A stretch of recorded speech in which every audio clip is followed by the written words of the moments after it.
தேர்தல் என்று சொன்னால் பலரும் போட்டியிடத்தான் செய்வார்கள். தீர்ப்பளிக்க வேண்டியவர்கள் மக்கள். நம்பிக்கையோடு இருப்போம், நல்ல தீர்ப்பு வரும். இப்ப தமிழ்நாடு முழுவதும் நீங்க பயணம் செஞ்சிருக்கீங்க. இளைஞர்களுடைய வாக்கு சிதறும், அதுதான் இந்த டிசைடிங் ஃபேக்டரா இருக்குங்கிறாங்க இந்த எலெக்ஷன்ல. சிதறும் என்று நீங்கள் கற்பனை செய்து சொல்கிறீர்கள். எங்களிடம் இருக்கிற வாக்குகள் கட்டுக்கோப்பாக இருக்கின்றது. எங்களுடைய திட்டங்கள் சென்று சேர்ந்திருக்கின்றன. முதலமைச்சருடைய அறிக்கைகள், எங்களுடைய பிரச்சாரம் எல்லாம் மக்கள் ஈர்க்கின்ற அளவிற்கு இருந்தது. மிகுந்த நம்பிக்கையோடு தான் காத்திருக்கிறோம். தேர்தலில் என்பது நீங்கள் சொல்வதைப் போல் போட்டி நிறைய இருக்கலாம்.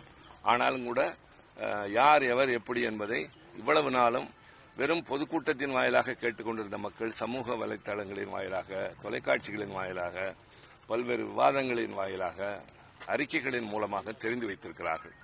ஆக அவர்கள் அந்த அடிப்படையில் எடை போட்டு இவர் எப்படி என்பதை எடை போட்டு பார்த்து நிச்சயமாக நல்ல தீர்ப்பு தருவார்கள்.